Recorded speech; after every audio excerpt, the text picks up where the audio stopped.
नहीं, बिल्कुल ये हमारी ही एक मनवृत्ति है कि हम लेकिन म्यूज़िक में कोई रिटायरमेंट एज नहीं होती और म्यूज़िक ऐसी चीज़ है जहाँ हम हमारे देश में हम जानते हैं, हमारे जो क्लासिकल आर्टिस्ट हैं, हमारे लता जी, आशा जी, आज भी जिस लेवल पर वो गा सकती हैं या गाती हैं, so music does not have any expiry date नहीं होती है। और जब तक आपके अंदर वो पैशन है, और सर तो ये नहीं कह रहे ना कि मैं मतलब हीरो के लिए गाना चाहता हूँ, मैं उनकी अपनी पैशन है, वो अपना गाना बना रहे हैं अपने स्केल में, अपने अंदाज में, अपने स्टाइल में वो गा रहे हैं। So I think we should encourage this thing because music is therapy. और एक उम्र, एक पॉइंट के बाद अगर आपकी ज़िंदगी में कोई ऐसी ख़ास चीज़ ना हो, बस वही फैमिली, वही बच्चे, आपके सारे जो सुख दुख सब किसी और पर आप निर्भर हो कि अगर वो मुझे मेरे साथ सही रहे तो मुझे खुशी होती। लेकिन म्यूज़िक एक ऐसी साथी है जो आपको कभी नहीं छोड़ सकती, वो हमेशा आपके साथ है। तो इस साथी को सर ने अपनाया और उसके बाद सबके साथी वो बने, which is why he is a friend to all and because he has got this music for a companion. तो इसी बात से मैं इंस्पायर्ड हूँ कि म्यूज़िक को सबसे पहले अपना साथी बनाना है, अपना कंपेनियन बनाना है, अपना दोस्त बनाना है, तो ज़िंदगी हसीन है। तो हीरो जी, जैसे दो महीने हुए थे आप शान जी से मिले, 2 महीने आप लोग मिले, कुछ हुआ था, लेकिन ऐसा क्या हुआ कि जब आपने शान जी को कॉल किया होगा कि हाँ मैं अपना एल्बम लॉन्च कर रहा हूँ जिसके लिए आपको आना, तो उनका क्या रिएक्शन क्या था? इनकी तो मेरे से आत्मा मिल गई। ये he has become like I don't know. I mean we got into the flight. इन्होंने देखा, हमने देखा, फिर there was no looking back, and it has been a wonderful association. And I think we hang out. We hang out. We hang out. We have drinks together sometimes. Yeah. He's a sweetheart. No, there is no ulterior motive. There is nothing. It is just that एक तो उनके जो सन law है एलिया, वो मेरे बचपन के दोस्त हैं, मुझसे बड़े हैं, लेकिन मेरे मतलब हमारा जो वो गली था, मोहल्ला था, उस मोहल्ले के सबसे नटखट और सबसे craziest dude was Elias. I used to always look up to him. He next क्या करेगा? So then of course his father Madhur ji has written the song. So I had too many reasons. Hiru ji, Elia, Madhur ji. So इनसे दोस्ती हुई हमारी गाने की उम्र बढ़ गई। तो शान जी नहीं और नहीं हम हमारे बीच सबसे जो बुजुर्ग हैं उन्हें से भी कुछ पूछ लीजिए, हम तो यंगस्टर्स हैं, अरे हम क्या करें। पूजा, even Deepika started her career with music video, music video, क्या कहना चाहिए, कितना रिकॉग्नाइज होगा, अगर मतलब सक्सेसफुल तो होगा ही, तो कितना ज़्यादा टर्निंग पॉइंट होगा आपके लिए इन टर्म्स ऑफ? मुझे उम्मीद तो बहुत है, जैसे मैंने बोला कि मेरा पहला म्यूज़िक वीडियो है, सो बहुत ही स्पेशल भी है एंड हम सब ने बहुत हार्ड वर्क किया है। जैसे बोला है कि 48 आवर्स में we have made such a beautiful video, so हम सबकी यही उम्मीद है कि ज़्यादा से ज़्यादा लोगों तक ये पहुँचे, लोगों को पता चले, हमारा हार्ड वर्क सबके सामने आए and I hope it reaches great heights. Sir is amazing. मुझे याद है हम लोग जब यहाँ से पंचगनी ट्रैवल कर रहे थे, I was traveling with sir in the car.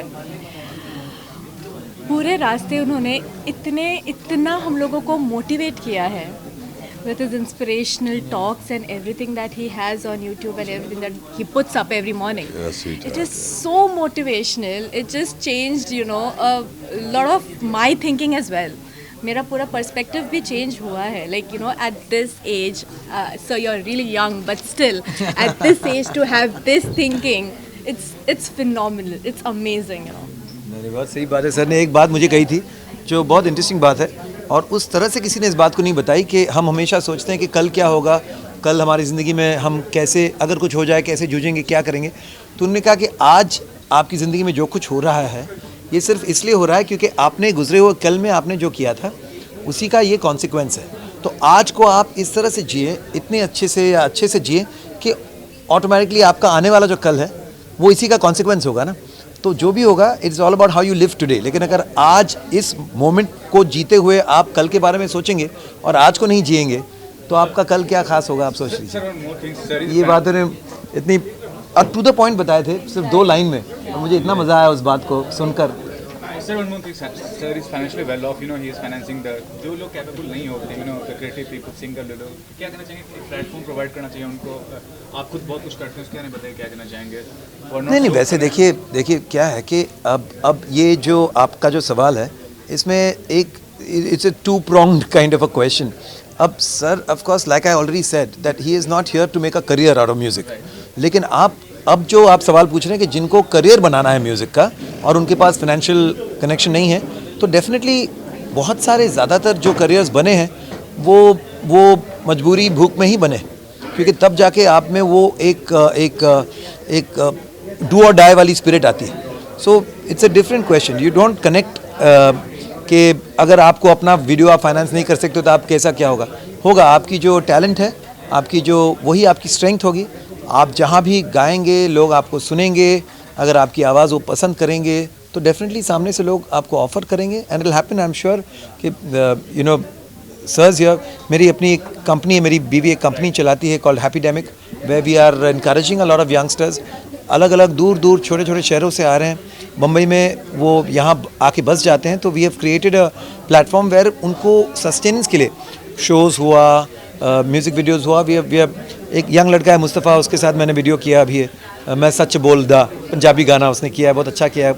इसका 8 मिलियन हिट्स अच्छा चल रहा है. So obviously we must do something. लेकिन वही है, कोई किसी के लिए फेवर नहीं करता. If you have the talent and you have the passion, people are going to find you and people are going to promote you. Shaan ji, अगर आपको फिर से हीरो जी के साथ कोई प्रोजेक्ट अगर आप प्लान करेंगे तो उनको एज ए एक्टर देखना चाहेंगे, एक्टिंग के रूप में, या फिर एज ए सिंगर? नहीं, मुझे इतना एक्टिंग के रूप में मुझे इतना इम्प्रेस नहीं किया hero ji. I think he is got a beautifully melodious voice, a warm voice, a human voice, and I think we will collaborate as an acting भी करेंगे और सिंगिंग भी करें और कुछ अतरंगी कमाल का गाना बनाएंगे, कुछ मज़ेदार गाना होगा. जी बिल्कुल. हाँ, मेलोडी भी होगी उसमें, लेकिन उसमें एक फिलॉसफी भी होगी.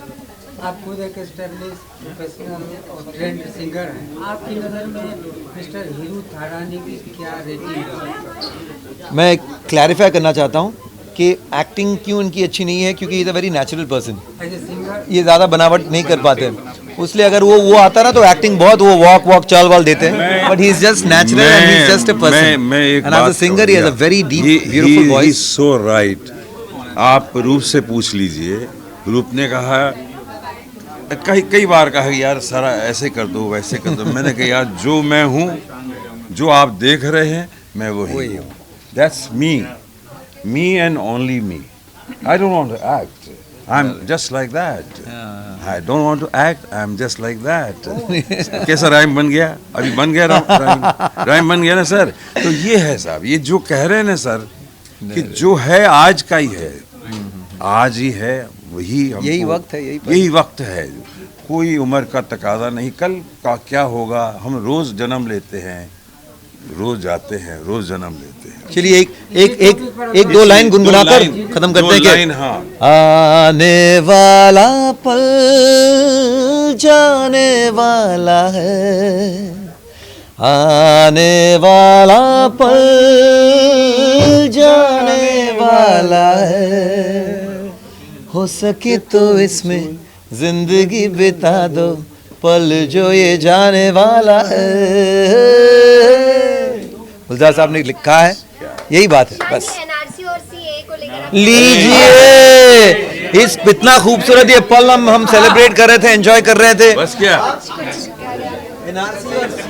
ये जिसको जो समझ में आया वो समझ चुके हैं, और जिनको नहीं समझना है उनको समझाकर हम, और वो कभी नहीं समझने वाले, तो छोड़ देते हैं इस बात को. हाँ, और जिस तरह से निर्भया केस में फांसी होने वाली है, डेट उनकी हमेशा ही चेंज हो रही है और 1 फेब का डेट दिया गया, उसको लेकर आप क्या कहना चाहेंगे? जो डेट पे डे बदला जा रहा है, उस फांसी में उन्हें सजा में इतनी देरी हो रही है, इस पर आप क्या कहना चाहेंगे? इसको अगर आप नकार भी देते तो गुरु डाल देते, देखो इतनी सेंसिटिव बात कही और ये कर रहे हैं, ये भी हो जाता है. लेकिन अभी जब सवाल पूछ ही लिया है, नहीं देखिए, जो करार हुआ है कि फांसी होने वाली, अब कई बार ऐसा होता है कि हैंगमैन या जो सिचुएशंस होती है ना, बहुत सारी टेक्निकल सिचुएशंस होती हैं, तो ऐसा ये बात नहीं है, जो होना है वो तो होना ही है, उसे हम टाल नहीं सकते. और इस तरह के मतलब क्या कहें, इस तरह के जो लोग हैं, they don't deserve to live. And साथ साथ I am also beginning to understand there is a lot of mental situation चल रहा है आजकल. हम जो देखते हैं ना, तो लॉजिकली इसको ब्रेक डाउन करना बहुत मुश्किल हो जाता है, जब पता चलता है कि लोगों को पता नहीं क्या उनकी मनोवैज्ञानिक क्या सिचुएशन है, लोगों के अंदर क्या क्या चल रहा है.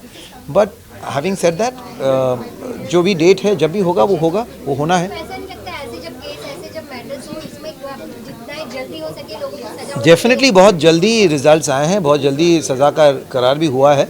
कोई टेक्निकली काम, कोई टेक्निकल बात होगा ना, ऐसा तो नहीं वो कह रहा कि नहीं मुझको और 2 दिन जीना है भाई, ऐसा मत करो, उनके हाथ में थोड़ी है, कोई और टेक्निकल बात होगी। हम बस मुद्दे पर मुद्दा बनाते हैं, ये हम कम करें तो बेटर है। Thank you.